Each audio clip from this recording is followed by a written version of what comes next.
عاملين ايه؟ وحشتوني جدا. الفيديو بتاع النهارده هتكلم عن منتجات للشعر والبشره والجسم تحت ال100 جنيه. حرفيا مفيش منتج معدي ال100 جنيه غير كام حاجه بس، وحاجات فعلا بتبقى مهمه واساسيات ولازم تتجاب. فلو انت مهتميه بالفيديو تابعي الفيديو ده للاخر. متنسيش لو عجبك الفيديو تعملي لايك، ولو انت جديده اشتركي في القناه وفعلي زر الجرس عشان يوصلك كل جديد. شيري الفيديو لو عجبك مع اصحابك القناه عشان نوصل 5000 فولور. ويلا بينا نبتدي الفيديو.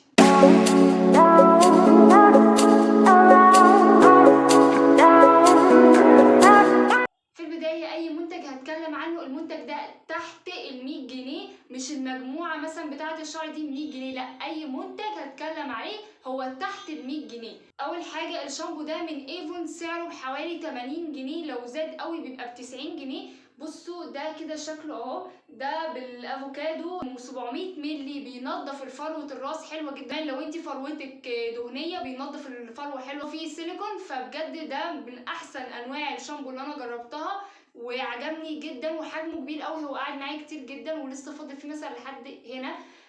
بصوا انا بشربه حرفيا لان بجد ريحته وترطيبه للشعر وتنظيفه للشعر بجد بيفاجئوني كل مره ما باجي اغسل فيها شعر. ده تاني حاجه بقى البلسم نفس نوع الشامبو، بس العلبه بتاعتي خلصت برضو بحوالي بيبقى 80 او 90 جنيه.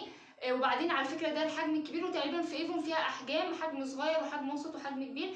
نيجي بقى للحمام الكريم، هنكتشف ان بليس اللي انا بعمل بيه شعري ممكن ينفع حمام كريم، وينفع كمان ليف ان اللي هو ممكن تسيبيه على شعرك مش بيضره ولا بيوقعه. مفيش حاجه هتوقع شعرك الا لو جت فعلا على الفروه. الحاجه الوحيده اللي بتتحط على الفروه هو الشامبو وبس. اقول لكم ان بليس بصوا تحفه تحفه كحمام كريم، وكمان كليف ان ككريم، يعني تستخدميه وتسيبيه على شعرك. وده بصوا ده كده شكله بجد حرفيا من احسن الحاجات اللي انا جربتها، وسعره ب65 جنيه، ولو زاد قوي بيبقى ب70 ل 75. نيجي للجل التحفه ده للناس اللي مهتميه بعالم الكيرلي والشعر الكيرلي، هتفهم يعني ايه الجل. الجل ده بيثبت شعرنا كيرلي لمده اطول.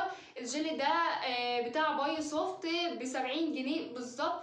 بصوا حجمه كبير قوي، بيقعد معاكي. دي تاني علبه ليا، انا العلبه الاولانيه بالظبط قعدت معايا 3 سنين، ودي تاني علبه ليا. بجد من احسن وانضف انواع الجل اللي انا جربتها. بعد كده بقى نيجي على البشره واهتمامنا بالبشره.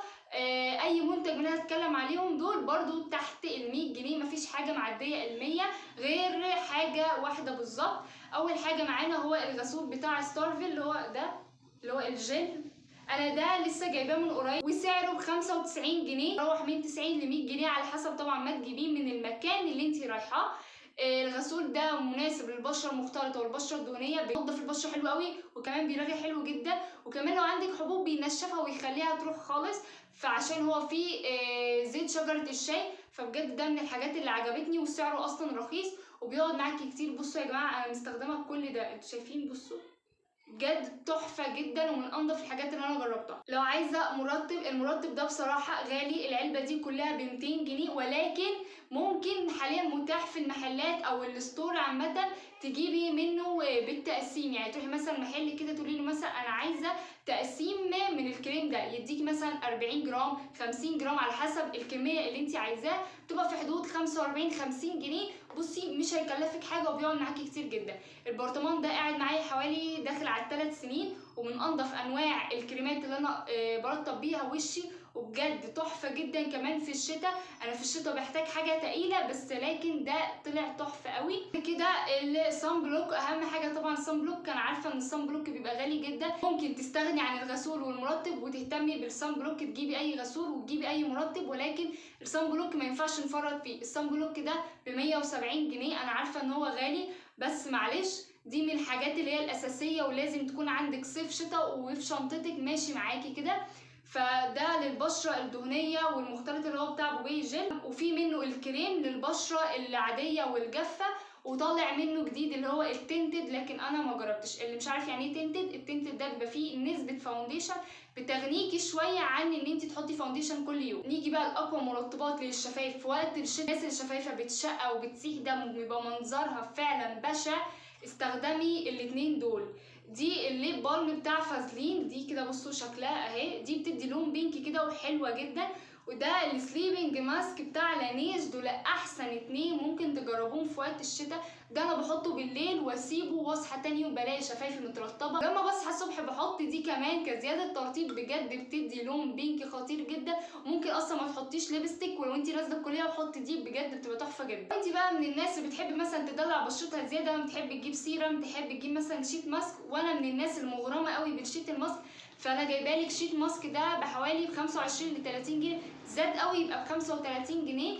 الشيت ماسك ده بيستخدم ل4 5 مرات، بجد من الحاجات اللي هي الحلوه، بترطب البشره قوي وفعلا مليان سيرم، اكتر انواع الماسكات اللي بيبقى غرقانه فعلا سيرم وبيفضل معاكي وقت طويل. نيجي بقى لحاجات الجسم لازم يبقى عندنا مرطب انت تحبيه، لكن الحاجات اللي انا هقولها عليها دي في حاجات تحت ال 100 جنيه وفي حاجات ب 10 جنيه، فتعالوا نشوف مع بعض. اول حاجه المرطب ده من فازلين، انا بصوا بطلعه معايا في كل الفيديوهات وعارفه ان انتوا زهقتوا منه، بس بجد ده من انضف واحسن انواع المرطبات اللي انا استخدمتها. ميزته ان انا بصراحه انا ما بحبش الحاجه التقيله، ولكن ده خفيف بقى قوي ولكن بيرطب بعمق جدا، بيقعد 48 ساعه مرطب الجسم ومخلي ريحته حلوه، وكمان حجمه كبير جدا 400 مللي بيقعد معاكي كتير. العلبه دي كلها قاعده معايا سنتين او اكتر، بجد من الحاجات اللي هي حلوه قوي. سعره كان ب 85 جنيه ولو زاد يبقى ب 90 جنيه. الجسم لو انت من الناس اللي بتستخدم شفرات، احب اقول لك الشفره دي، بصوا ده كده شكلها اللي عايز ياخدها سكرين، ده الشفره دي اسمها افوفا، اللي هو المنتج بتاع افوفا اللي هو بيعمل سويت او واكس بارد، طلع منها شفره بجد انا لسه مستخدماها. الشفره دي كده ب 10 جنيه، فيها 3 شفرات حلوه جدا. حتتين الخضر دول الوفيرا جل، بجد بيساعد ان انت تعملي جسمك سهل جدا من غير ما تعوري، وبجد ناعمه قوي على الجسم، ومن الحاجات اللي هي عجبتني جدا وسعرها رخيص قوي ب 10 جنيه. بعد كده لازم يكون عندك اي بودي سبلاش انت بتحبيه او اي برفيوم انت بتحبيه للدش اللي انت بتاخديه عشان ريحتك تبقى حلوه لمده اطول. والبودي سبلاش اللي انا بستخدمه اللي هو ده، وريحته اصول شرقيه للناس اللي بتحب الروائح الشرقيه، ده ريحته شرقيه جدا للناس اللي عايزه تاخده سكرين. بصوا ده كده شكله اهو. كده بقى لازم المزيل العرق صيف او شتاء، ده اهم حاجه واهم خطوه، يتحط على منطقه نظيفه وجافه، بلاش المنطقه تكون منديه او فيها ميه، لازم المنطقه تكون جافه. نسيت اقول لكم ان البودي ميست ده ب 45 جنيه والمزيل العرق ده بحوالي 25 ل 30 جنيه. بس كده كان الفيديو بتاع النهارده، اتمنى تكونوا اتبسطتوا واستفدتوا من الفيديو والمعلومات اللي انا قلتها لكم. لو عجبكم الفيديو لايك وشير، واشوفكم على خير في الفيديو الجاي. باي باي.